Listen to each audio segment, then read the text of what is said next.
Spoiler alert. The following will contain spoilers for WandaVision.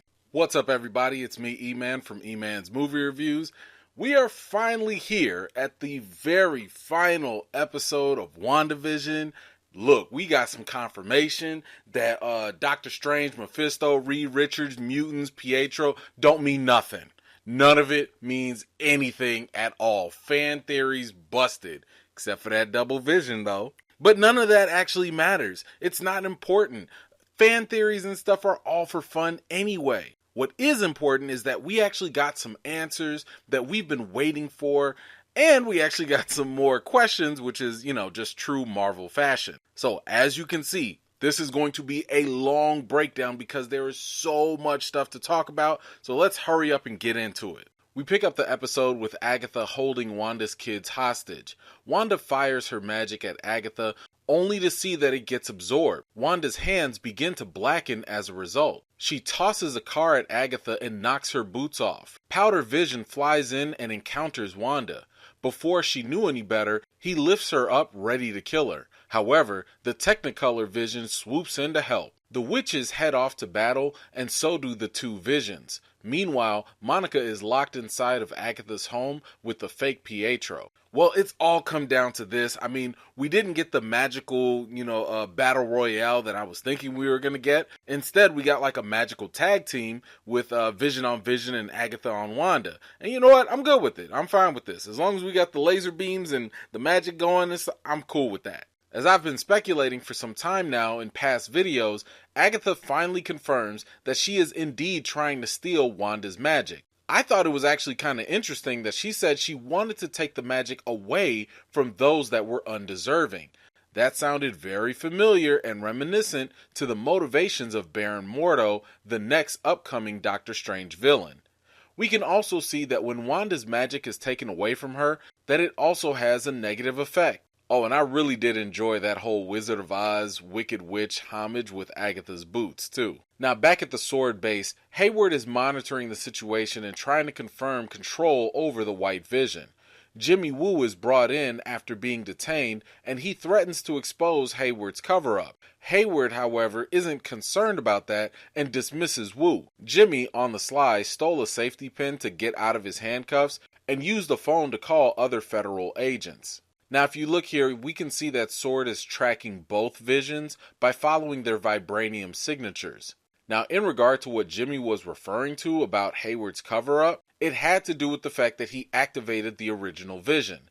As you recall, this was explicitly against both Vision's will and the Sokovia Accords. However, Hayward believes that if he can kill off Wanda and destroy the second Vision, then no one will care about the laws that he broke. Now, we know that Hayward specifically broke these laws because he explicitly said for Vision's objective to be reconfirmed, and earlier we heard that his mission was to neutralize Wanda Maximoff and to destroy the other Vision. However, because of the current battle, White Vision's systems are overloaded and he can't receive his marching orders from Sword. Wanda encounters Agatha in the middle of the town again. She informs Wanda that there's an entire chapter devoted to her, the Scarlet Witch, in the Darkhold, aka the Book of the Damned. She also states that the Scarlet Witch is not born, but forged. The Scarlet Witch doesn't need a coven or incantations to make spells.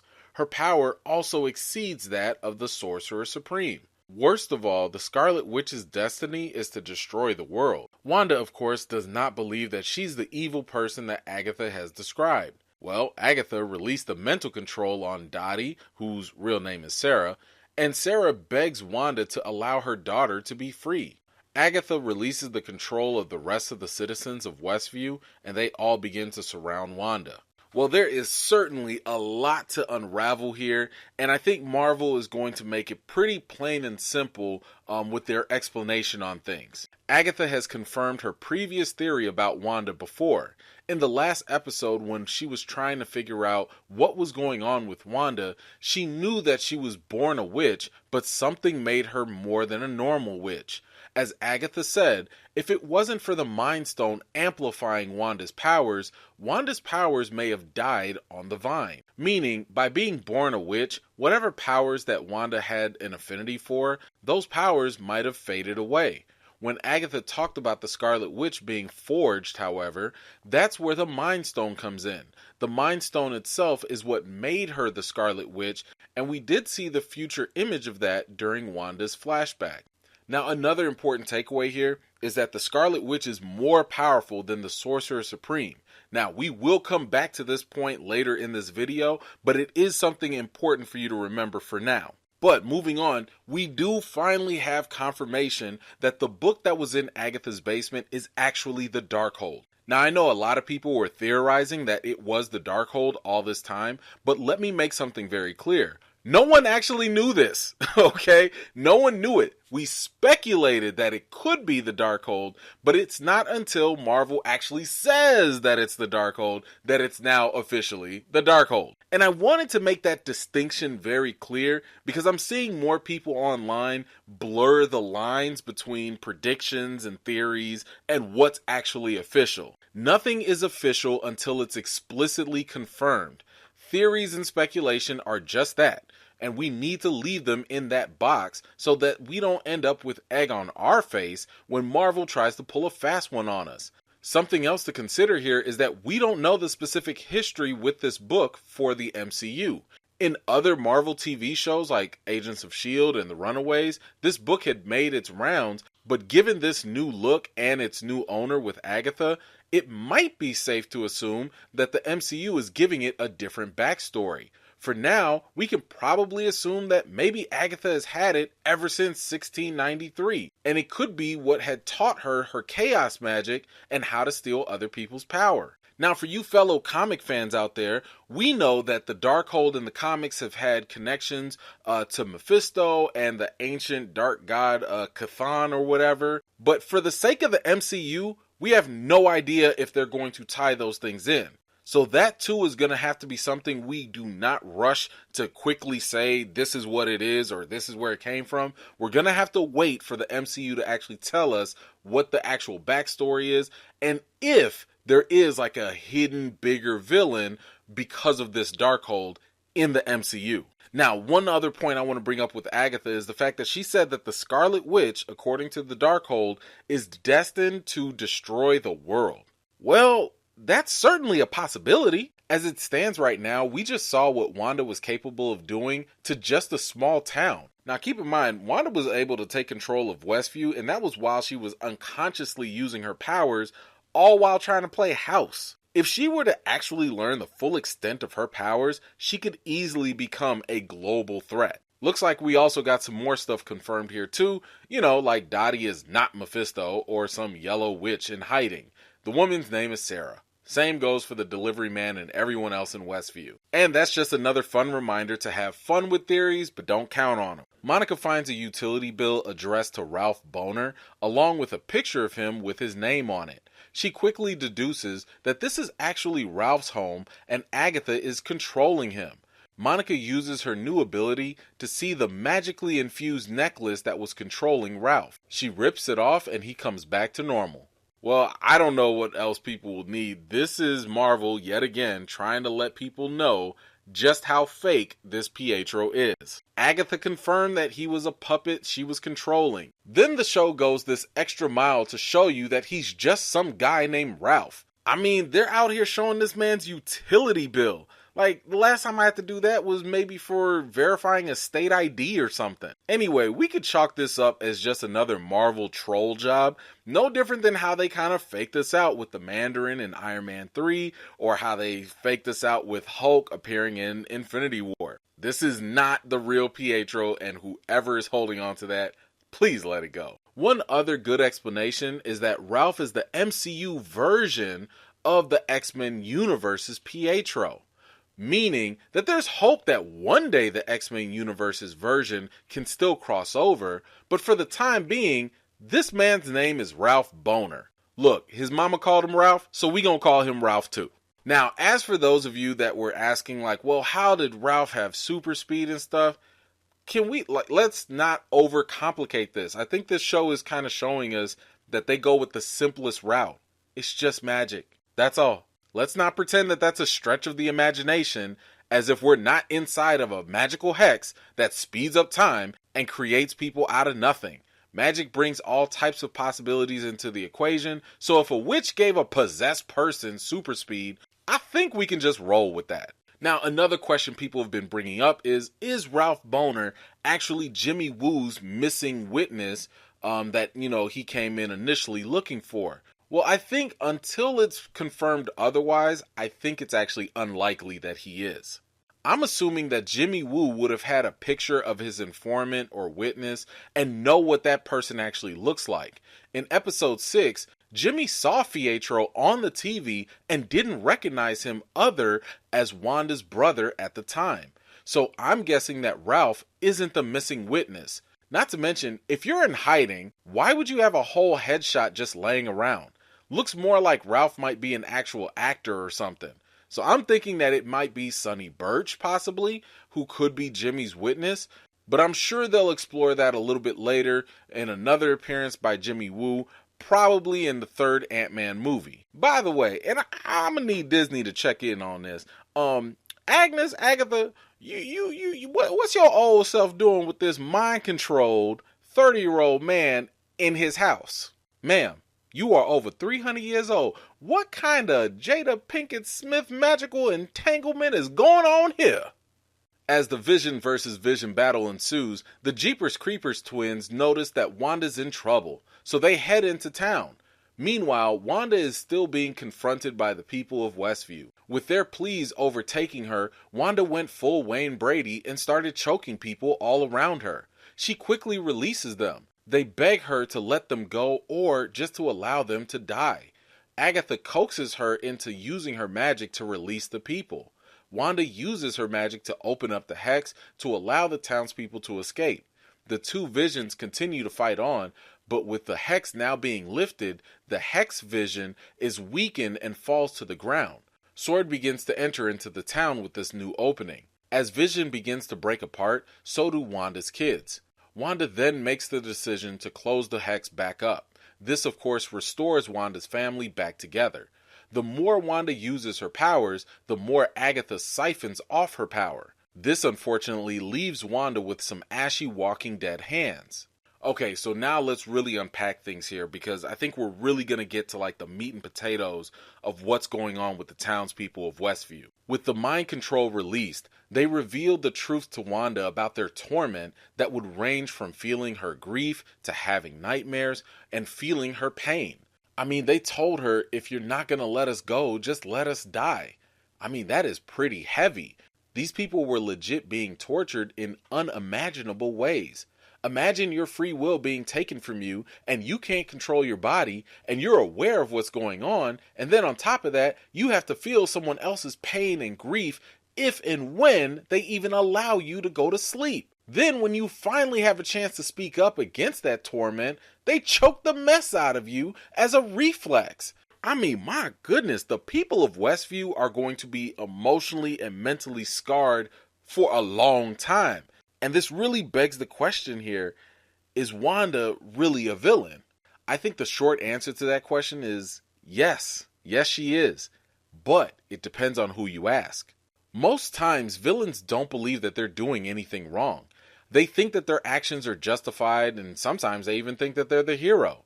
When you look at someone like Thanos, he thought he was doing a greater good by killing half of the universe. But ask one of the survivors like Gamora, who remembers the onslaught he committed. People like her would probably have a different perspective. Recall that even when the Avengers tried to help everyone in Age of Ultron, the people who suffered didn't view them as heroes. So I think what this tells us is, it doesn't always matter what someone's intentions may be. You know how the saying goes that actions speak louder than words? Well, I think it also applies to say that actions speak louder than intentions. I mean, think of it like this. Let's say I step on your foot on accident and I cause you a great deal of pain. Well, in your mind, that doesn't make me less of a jerk, and it doesn't nullify the pain that's now in your foot. I'm still technically at fault for stepping on your foot, which kind of makes me the bad guy, even if it was an accident. So when it comes to Wanda, I do think that she can be labeled as kind of like a non-traditional villain here. But you all tell me, what do you think about this idea of Wanda being a villain and her actions against the people of Westview? But we will come back to this topic a little bit later in this video. The other thing we got confirmed here is that both Hex, Vision, and the kids are not able to survive outside of the Hex. I personally thought that there would be a chance that the kids would survive, only because maybe they were an exception to the rule, but thankfully the show made it clear to us that that wasn't the case. So, once again, we have to roll with that. We see sword vehicles infiltrate the town, and Wanda's family immediately takes up superhero poses. While Wanda faces off with Agatha, the American Horror Story twins handle the sword military. Hayward the Duck pulls out a gun and attempts to shoot down the boys, but Monica jumps in front of the bullets with her newly formed powers. An extra bullet flies past her, and Billy uses his powers to stop it in its place. Hayward tries to make a run for it, but Darcy sideswipes him, preventing his escape. Now, I don't know if y'all noticed, but Monica got there real fast, almost like she was running at the speed of light. In the comics, Monica does have that kind of power where she can move at the speed of light, so we'll just have to see if that was maybe just fancy camera work and editing, or if it's actually true for her in the MCU. But yeah, we did see her eyes turn yellow, and this time it would appear as though she turned into like some sort of yellow flubber or something. In the comics, she had the ability to see, absorb, manipulate, and convert into different forms of energy. So in this instance, it would appear as though maybe she's converted parts of her body into maybe kinetic energy to absorb the kinetic energy of the bullets. That could explain why the bullets lost their momentum and just fell to the ground. But man, they really want to make that man Hayward a real bad guy. Bro, you out here shooting kids? Really? That's what you want? Whew, man. I know they magical kids and all, but man, you ain't got to go that far. However, I do understand that he's been triggered by superpowered individuals in the past. Now, I don't know who hurt Hayward in the past, but clearly his moral gray ambiguity is gone and he is a straight up bad guy. Keep in mind that even though nobody likes him, he was still doing what he thought was right because Wanda did have an entire town being held hostage. But yeah, this was just crossing the line, so there goes that. And it was not lost on me that this jerk-face Hayward was taking multiple shots at my girl Monica too. But lo and behold, Black Lives Matter, and it was not happening today. Black girl magic was in full effect. Come on! The two Visions continue their battle inside the town library.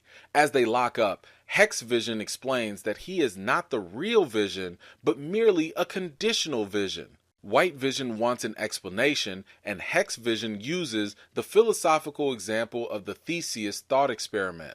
When the White Vision ponders this, he acknowledges that he doesn't have the memories of the true Vision, but Hex Vision unlocks those memories by touching his head. With those memories now unlocked, the White Vision proclaims that he is the Vision and flies away. Now, I really enjoyed this exchange between the two Visions for a number of reasons. One of them mainly because, one of my focuses in college was philosophy, so I'm just eating up all this subject matter. But I do understand that there are people out there that felt a little disappointed that this encounter with the two Visions kind of ended in an anticlimactic fashion. But I should say that what we saw was actually very consistent with the character of Vision and what we've already seen in Age of Ultron. Recall that when Vision was going up against Ultron, he tried to use logic and reasoning to talk Ultron down. However, Ultron wasn't trying to hear any of that, and he was the aggressor, which is what led them to actually fighting it out towards the end. In this case, we have Vision going against Vision, and who knows Vision better than himself? Vision knows that logic and reasoning will overcome everything for the other Vision, and that's why this whole exchange makes sense. Now, for any of you that might have struggled with maybe understanding the Theseus thought experiment that they were talking about, I guess another way you could kind of look at it is imagine like your 10-year-old self and like your older present day self. Maybe your 10-year-old self like ketchup on eggs or something and your older self doesn't.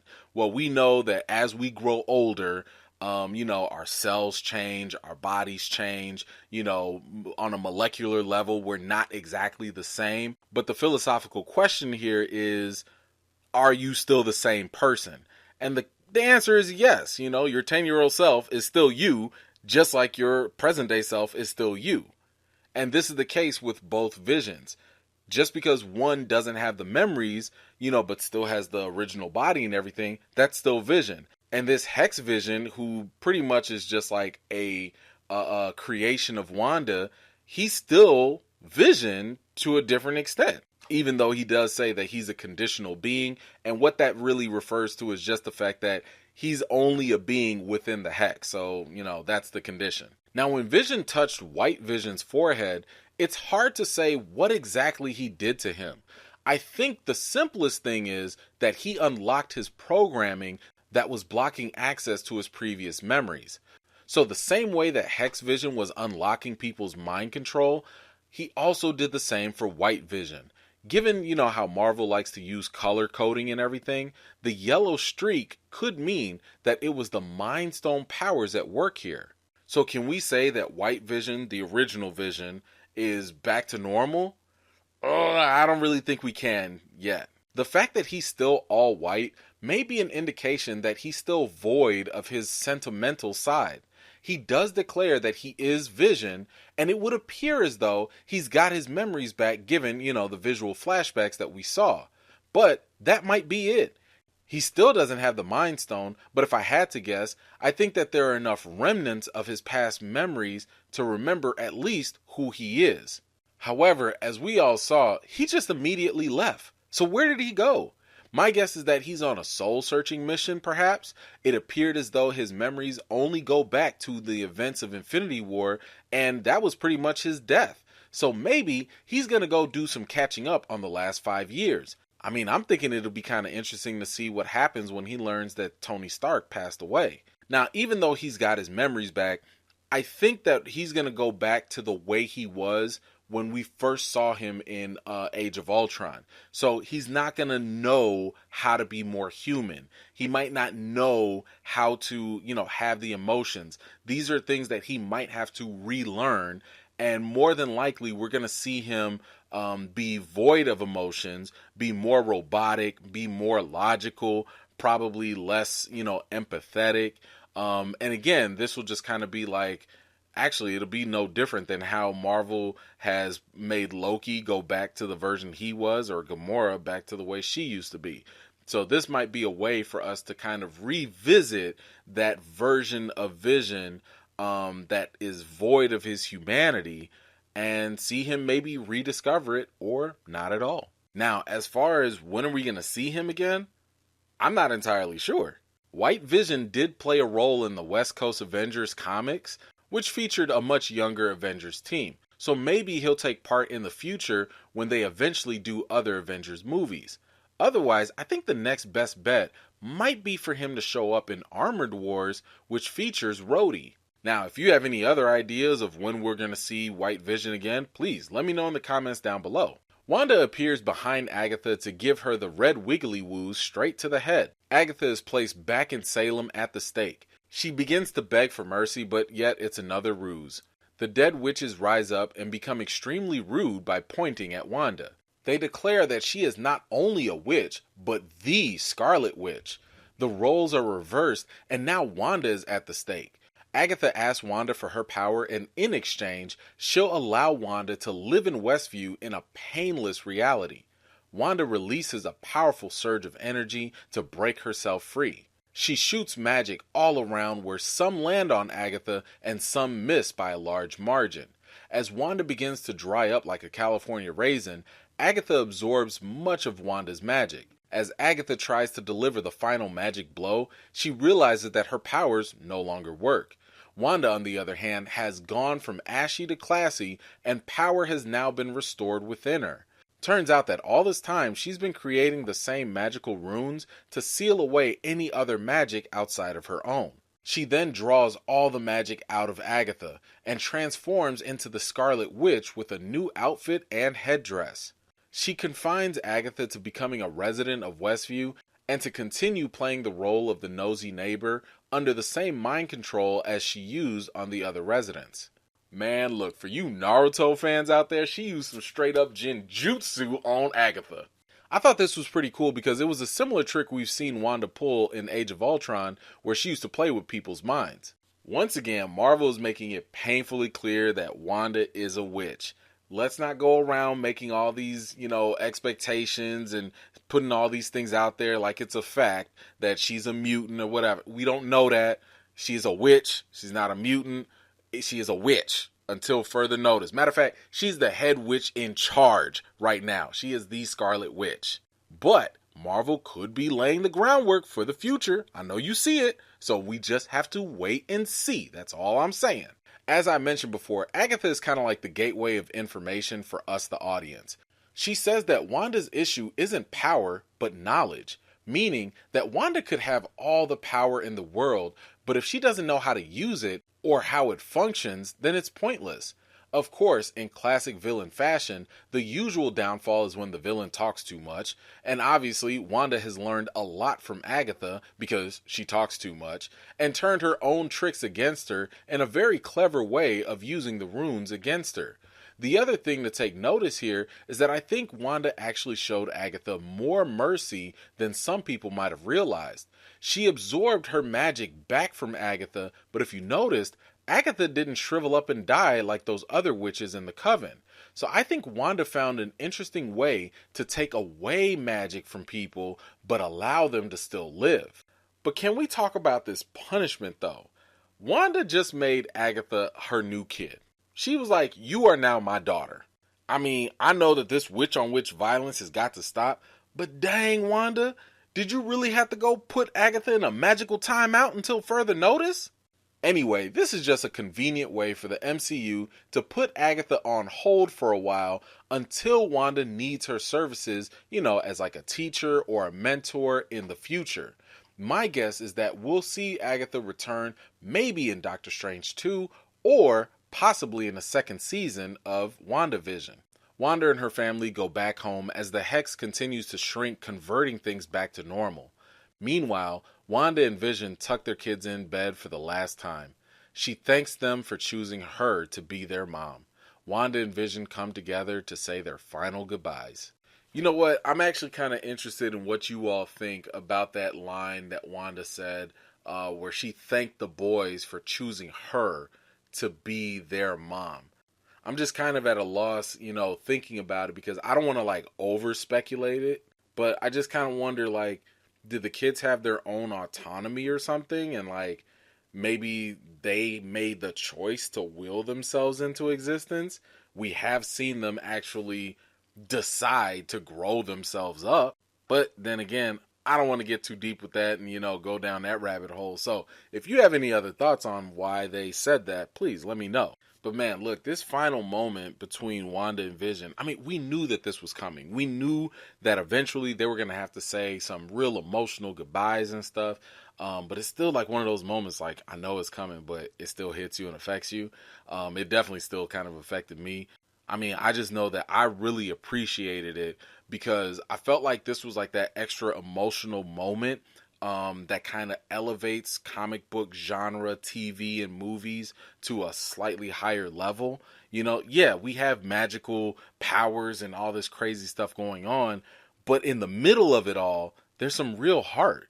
I mean, Vision asked, "What am I?" And Wanda said that he's the piece of the Mind Stone that lives in her. He is her sadness and her hope and her love. Look, I'm just saying, if the writers for WandaVision don't get an Emmy or an award or something, something is wrong because they are out here spitting straight up bars. But what Vision said was kind of important. He said that he was basically a memory made real. That may actually explain the colors that we saw when he was first being created. Vision is a manifestation of a memory, or an aspect of the Mind Stone's power, in yellow, that lives within Wanda but still produced by her chaos magic that we see in red. I mean, I just really love what this entire scene kind of represents. I mean, imagine losing a loved one and you had the power to make the memory of them come to life and be real. And you actually have an opportunity to live a future with that memory. I mean, I'm just sitting here thinking if anybody's lost a loved one, that moment has got to be pulling at the emotional heartstrings, right? And what we're seeing here is Wanda finally coming to terms with the final stage of grief, and that is acceptance. She's accepted that Vision and her family are gone, and therefore she's able to let go over this reality and the created family that came along with it.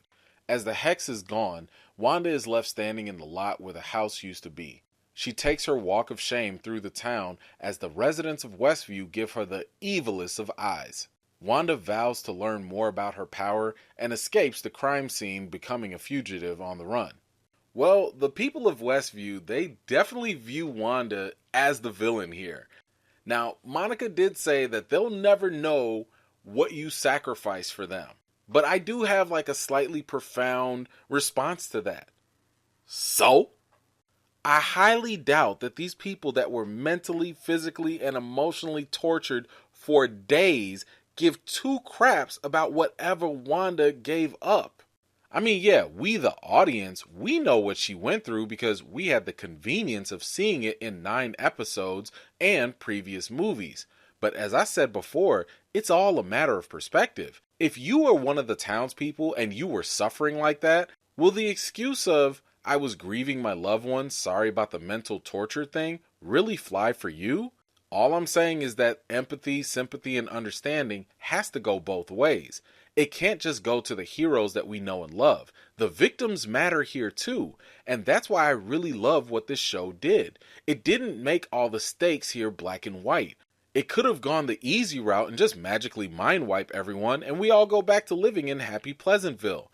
Instead, WandaVision kept it all the way real. Something else I found kind of funny though was Wanda's walk of shame. All the people could do was just give her a mean mug. Nobody would or could actually do anything. I mean, seriously though, who's gonna check her? Who's gonna say something to the Scarlet Witch? I mean, Doctor Strange was apparently MIA, slacking on his one job to police magic. So it seems like the world is just gonna have to sit back, take it, and hope that Wanda just doesn't have any more bad days, or else. I appreciated the fact that after Wanda's bogus treatment towards Monica, she actually apologized to her. But I love what they're doing with Monica's character here. She's able to empathize with Wanda because they both were experiencing grief. However, Wanda only apologized to Monica here. I kind of think more apologies would have been nice to the people too. Might not have done very much, but at the very least, it's something. We jump to the mid-credit scene and Monica and Jimmy Woo see Hayward being arrested.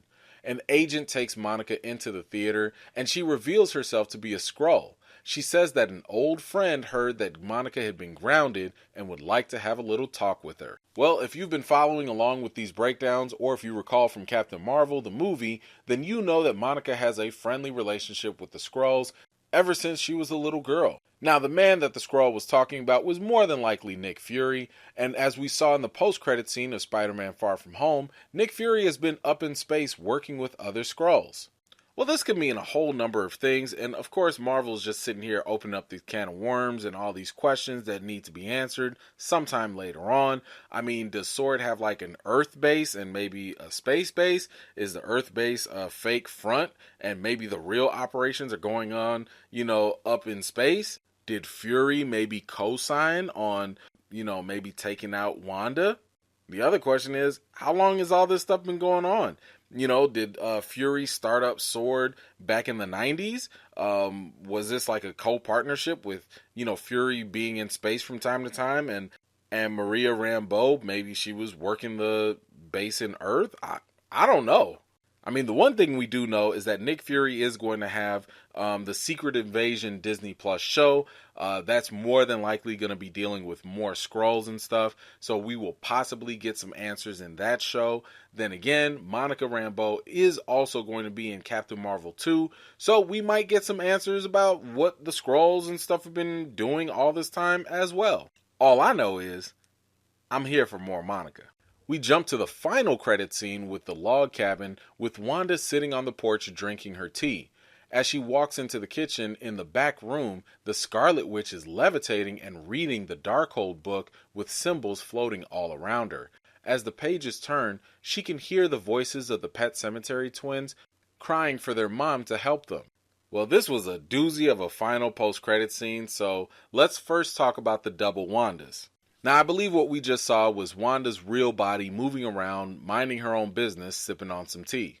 Get it? Okay, never mind. Anyway, the Scarlet Witch version of her had to have been her astral projection.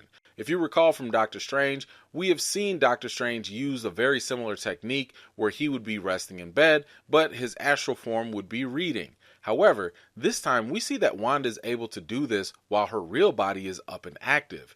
Recall earlier what Agatha said about the Scarlet Witch being more powerful than the Sorcerer Supreme. That means that she can probably do more things than Doctor Strange and probably better. She's probably even more powerful than the Ancient One too. Now let's talk about some more things that Agatha mentioned. Agatha read in the Darkhold the chapter about the Scarlet Witch, and she said that the Scarlet Witch was destined to destroy the world. Well, there's no reason to disregard Agatha's words here because the Darkhold is a powerful and very evil book. If you recall from the previous breakdown video, I mentioned how the Darkhold is just bad news for anyone who reads it or uses it. Now, I don't know if this will change in the MCU because they're making this up as they go, but normally the Darkhold's basic function will be to show the reader their deepest desires and in exchange show the reader how they can accomplish that goal. However, there's always some sort of evil consequence that comes along with that. I mean, Agatha did say that this book was the Book of the Damned after all. So with that, we saw that Agatha had the desire for more power, and the Darkhold apparently taught her chaos magic and how to accomplish stealing people's magic. And as a result, she got herself enslaved to the Scarlet Witch for her troubles. Now, as we heard, Wanda can hear the voices of her kids. Where these voices are coming from, that we do not know. Maybe they're stuck in the multiverse of madness, another dimension. One thing that I thought was pretty interesting that Agatha mentioned was that spells cannot be changed once cast. When rules like that are expressed, I think we have to pay attention to that. Sure, a spell might be cast or lifted, but it cannot be changed. So my guess here is that maybe since Wanda's kids were a byproduct of spells, maybe they're still alive because of that magic rule. Like in Doctor Strange, it says that magic is all about energy being pulled from the multiverse or different dimensions. So maybe when a spell is lifted, the energy goes back to its original place or its original dimension. In other words, just because a spell is lifted in this dimension doesn't mean that the energy used to produce it is eliminated. So what Wanda was hearing might have been the remnants of the energy or the souls of her kids who are stuck in whatever dimension chaos magic derives from. Well, if Wanda's playing around with the Darkhold, then odds are that the Darkhold will tell her whatever she needs to know to accomplish her desire of bringing her kids back. But the possible result of all that could be that she could mess with the multiverse in a terrible way, thus fulfilling the prophecy that she will destroy the world. Well, that was definitely a heck of a good finale in my opinion. Like I said, I was satisfied with this for a number of reasons. I thought the acting and the writing was top notch. And I also like the fact that now that we have WandaVision under our belts, we can now have a better sense on how to shape our expectations for these Disney Plus shows. We know now that these shows are not about to sit here and do all this heavy lifting. They have one basic function, and that is to develop and to help us get connected with the main character of the show. Keep in mind, these are characters that are supporting characters. They're not characters that would get like a big cinematic movie or whatever. So this is the best time for us to really get to know them. So when it comes to like other things, like a big reveal like mutants and stuff like that, they're going to save stuff like that for the movies because that's where they'll get the most money. I mean, like after this show, I actually care more about Wanda because I know her journey. Some people might relate to her even more. And that is all these shows have to do, honestly. And anything else like cameos or whatever are just bonus. They're not requirements. So I'm hopeful that, moving forward that, this will help us, us fans, like really manage our expectations for these shows. It doesn't mean that we're not going to theorize. We can do that. It's fun and okay to do that. But we just can't count on those things to happen. Because again, if you count on it and it doesn't happen, now you're the one with egg on your face and you're going to feel disappointed. We have to let Marvel tell their story how they want, and then we can judge it from there. As I said during our last live spoiler chat, there's no way that fans would be able to dictate how the MCU works, because if it was up to us, The MCU would have been done in just 5 years and not 10 years where it's still going on. We are just so in a rush to like put all our hopes and desires and everything we want to happen right here, right now, at this moment. And it's like we're not giving things time to breathe. And Marvel is not in a rush. As I've also said, Marvel is not trying to win over us comic fans, the people that know what's going to happen, down the road. They're not worried about us. The main priority, they will obviously, look, they give us Easter eggs, right? They give us Easter eggs to be like, hey, remember this? Yeah, that's cool. But the real target are the people that have never picked up a comic book, or maybe even the people that have never watched an MCU program. So those are the people that they're going to appeal to. They're going to take their time with it. I mean, if I can give you the same book analogy that I gave in the spoiler chat, it's kind of like we want to hurry up and jump to chapter 19, but Marvel's like, yo, we're still writing chapter 4. Hold on, we'll get there. So, they know we're going to tune in, but they're still trying to attract other people and not bombard them with over-the-top concepts and things. They're trying to always just handhold and go at their own pace. So let's just enjoy the ride and see what stories they come up with. Anyway, that's all I got for today. What did you guys think about this season finale? How did you feel about the final episode? And how do you feel like it made the whole series? Like, on a scale from 1 to 10, what would you give WandaVision as a whole? I think I'm probably going to give it like an 8.5, maybe a 9. Like I said, I really appreciated the writing and the directing and the acting and everything. And I think personally it accomplished its main goal, which was to get us to know this character. And we just got a Scarlet Witch origin story, and I thought it was pretty dope. But I also want to thank you all for taking all this time, to join me on this journey. I really, really appreciate it. It has been nothing short of a blast. Y'all probably don't know this because you're probably watching the edited video, of course. But let me see. It has been an hour and a half of me recording all this. And you can probably tell my voice is like already starting to get a little hoarse. But it's okay. Like, this is a labor of love. I don't mind doing all this because I like the fact that y'all get entertained. And, for those of you that it helps understand, this stuff better, I'm cool with that too, because I want all of us to have a really good time with this. And of course, as you already probably can, expect, I will be covering Falcon and the Winter Soldier. We will be going over that weekly as well. So just make sure that if you haven't already and you like what you see, like this video, subscribe, and, hit that bell so that you don't miss out on the notifications. Also, if you want to support this channel, share this video with your friends. That goes a long way in helping my channel grow. In the meantime, I've got more videos and reviews to do for you all. And until next time, I'll see you all later.